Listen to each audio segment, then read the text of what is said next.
Why, hello there. I'm Sandy Allnock. Welcome to my YouTube channel. And today I'm going to talk about these Pigment Arts brush pens again. I first brought them up to you in September. I had a set of 24 of them, still have that set.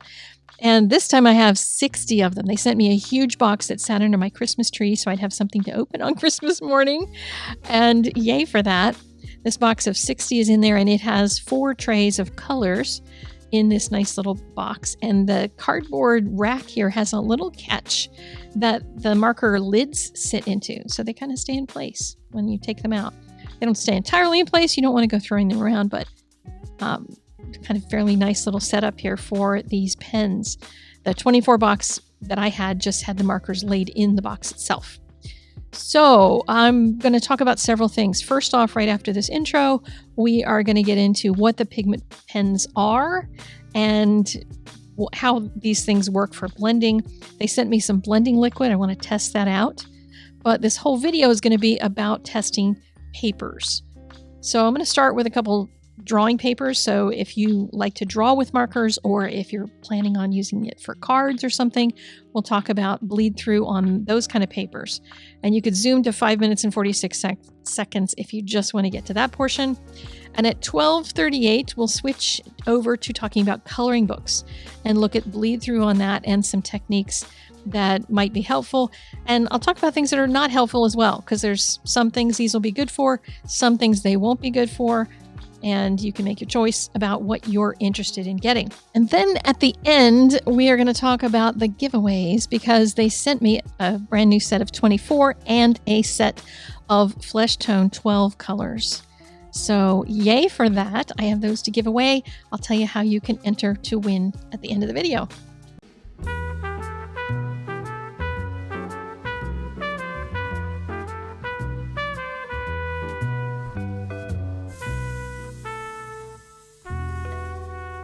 So what on earth is a Pigment Arts brush marker or brush pen? It's a water-based pen that dries permanent. And that's one of the things that got me interested in it at first, just because anything that has a different way that it dries is going to give us different options. Now, I've used these colors to make a swatch sheet, and I used a brush. They sent me a couple of brushes. Used a brush to just lift up some and see what would happen.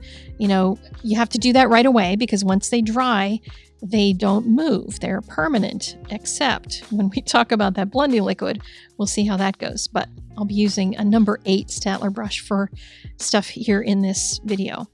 The markers themselves are just kind of normal markers. I mean, they feel very much like a normal water-based marker.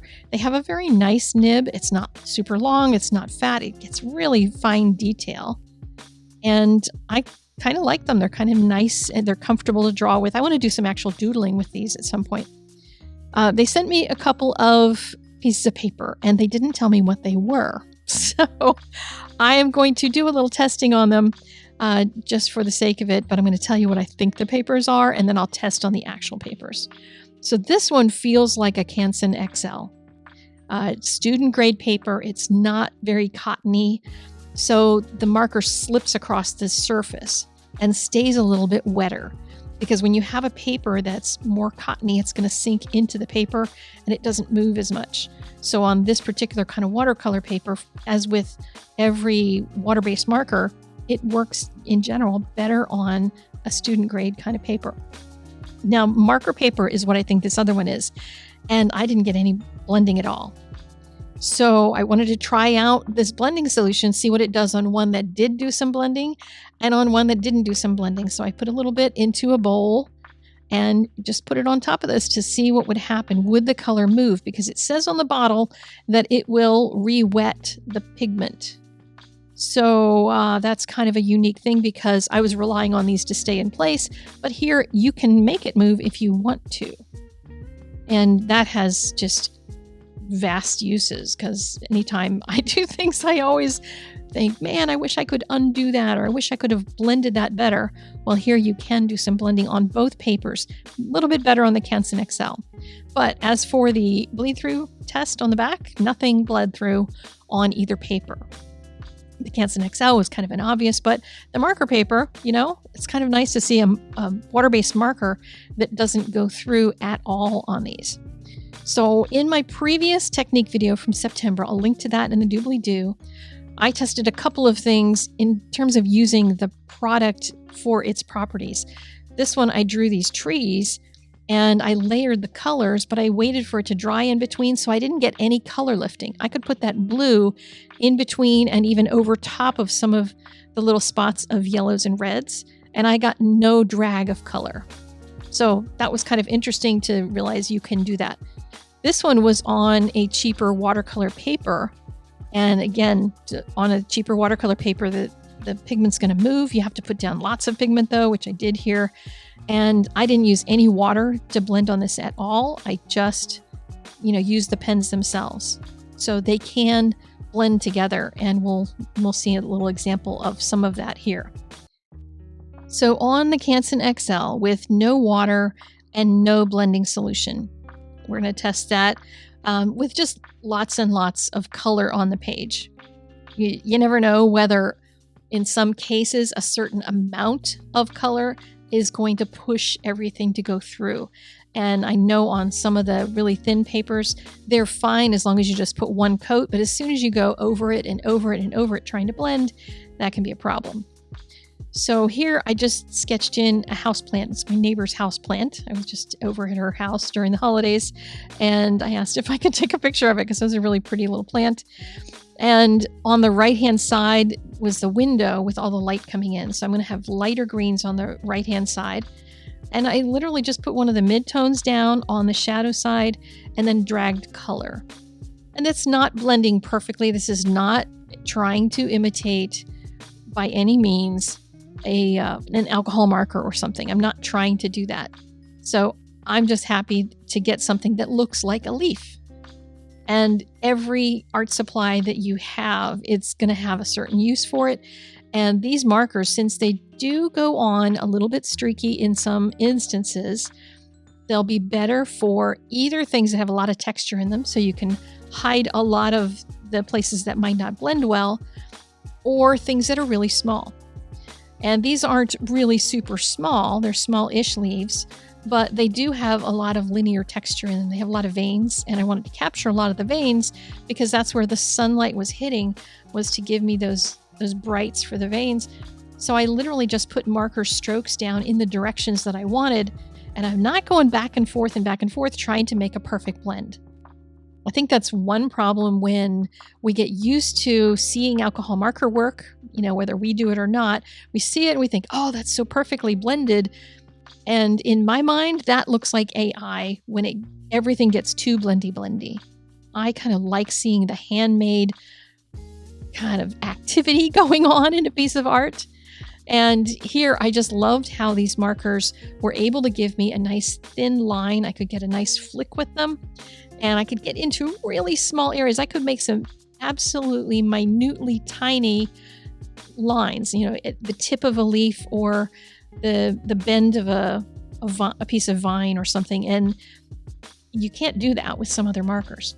So that was another reason that I chose this subject matter for this sketch, because I wanted to do something that would take advantage of that very fine nib. An alcohol marker would be disastrous trying to draw these very, very small vines. And I also wanted to do some negative coloring around small vines and leave some of those light spaces where a piece of vine comes in front of a leaf. And that's just not going to be possible with a fatter nib. On the pot that I'm putting it in, I started at the bottom. And again, this is the watercolor paper. It's a slippery surface kind of watercolor paper. So the color, as I start moving up, I just get lighter and lighter with the color toward the top, so I get a gradation. I also wanted to have a gradation coming from the left over because the light is on the right. And that meant I was going to have to, either put some darker color in there or do a second coat. And with these markers, you can do a second coat and darken it all up. So you can see here, that's the base color that I'm using right now, and it darkened it. So, I have just a different value in there. So these markers are layerable, which is really nice. And with any art supply that I have, I always look for what is the subject matter that's going to work best with it. Or when I think about a subject, what is the medium that's going to render it best? And here I got the vibrance and the bright colors that I often get with alcohol markers, but I got some of that small detail, and I just used the strokes of the marker to create all the veins in the leaves. So now let's look at actual marker paper, because I think that's what that other paper was that they had sent me. And I am just going to start by making a variegated leaf with a medium kind of green in the middle of it. And then I want to get to a light on the outside. Now I can go alongside the edge and get a little tiny bit of softness, not very much. But I'm going to show you an alternate way, instead of using the liquid blending, that you can work on something like this to get a softer edge, better blends, that kind of stuff. I still recommend for these markers, small shapes are probably going to be better and easier to do unless you have techniques. I just don't have skills with markers in order to not get them to streak, because when you make a mark with a water-based marker, you just end up getting streaks. That's just what happens. But you can hide them, and that's one of the things I love to do, is be able to hide stuff. So for the pot, I thought I would use the liquid blending solution on that, and then we'll use the other technique once the leaves are dry. Because on anything, you always have the option for multiple ways of blending in one drawing. You don't have to do everything the same way. So that worked really great for the pot. Then for the leaves, since they're dry, I can now go in with a colored pencil and start to soften some of those edges. And you can do that with anything that you put underneath of colored pencil, because whatever you put underneath generally just gets rid of any white spaces. So your colored pencil is going to blend more easily and look nicer on top of color that's more solid. And these markers can give you that solid, vibrant color that an alcohol marker can. So I want to show you the difference between blended and not blended on this little pot. You can see where my little marker strokes were when you get up close, but only when your nose is up close. And then the other two on the right, those were done with the blending solution. And let's do the test for the back of the page, and ba-dum, ba-dum. There we go. Nothing there, even when the liquid solution was put there. And this is what an alcohol marker does on the same paper. So an alcohol marker will bleed through. These do not bleed through. So if bleed through is a big issue for you for whatever reason, then these pens might be something you're interested in. And now we're on to coloring books, because I have a new coloring book class, so I know there's more people interested in coloring books now watching my channel. And this cheap paper from Amazon coloring books, if you get your coloring books from there and they're like $7 or so, they're on this really cheap paper. It doesn't bleed through, but look at what happens on this paper, because it is cheap paper. The streaks really show up in a big way. And I did not find that the blending solution did bupkis for them. Really didn't help that at all. And I'm not even going to demonstrate anything because it was just bad. So the big shapes were a huge problem. But what about nicer coloring book paper? Because I've got a couple coloring books that are on much nicer paper. The blue and red one that you just saw fly by is recent videos on my channel here. I'll link to those. There's 2 of them in the doobly-doo if you want to go see them. Now this one is Kanoko Igusa's book, and I wanted to do this horse. So I'm using a couple of the brown colors to create all these hairs. I'm treating every section of hair as an individual piece of hair. If that makes sense. And I'm putting shadows on it as if that whole chunk was a shape in and of itself. And I did that with all of the long ones as well. I treated each one as if it were a nice long stroke of hair, a lock of hair, I guess you'd call it, and put the shadows on it where I thought they should go. And once I got done with the darker colors, I went over just very lightly with the lighter of the tan colors. I think it was sand was the color. And it doesn't really blend anything, but it pulls it together. And if you look really close at this, it looks kind of terrible. But that's only because your nose is right up to it. If you look at it from a distance, you're just someone looking at someone else's coloring book, then it's going to look fantastic. You can feel a little bit of pilling on the surface. So even though this is good paper, it does do a little pilling. Does not bleed through one iota, which is nice. So if you want to color both sides, that's a good thing. But the one place that I tried some blending solution was on the face. And I was really glad that at least the muscles kind of felt like they belonged where they were, because I got what felt like some streakiness in there. And here's where you'll get to see the hot mess that is my art. You look at it from anywhere other than like right up to the paper, where that's where my phone was, right up to it. So you could see it all.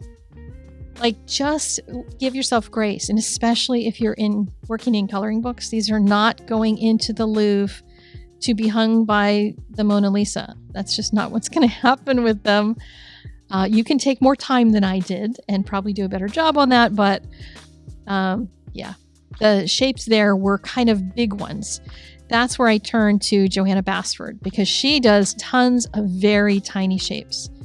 And any of the streakiness is going to be very limited because the shapes are so small. You're not covering a wide area. And, you know, they're small enough that nobody's going to see anything. You're probably hardly going to see anything in terms of, you know, the kind of mess that you can have on something like this, because it's very small. I'm doing this bottom one in greens and browns. The top one I did in blues and browns, because I wanted to make these feel like they were rusty in some way. So that's why I chose to just add a little bit of brown to it. And literally the brown part, I just scribbled in some. I didn't even try to make it look nice. I just put it in there. I had a light source that I was thinking of from the right-hand side. So I put shadows on the left of the shapes and just colored them in a couple of greens. I kept the whole thing in a very similar colorway with 4 green colors. And it worked out really nicely, just like the blue one above. I kind of think I even like the blue one better than the green one, although the green has more of a rusty feel to it. But just, you know, slathering in a little bit of rusty spots on it really makes it feel vintage and steampunky.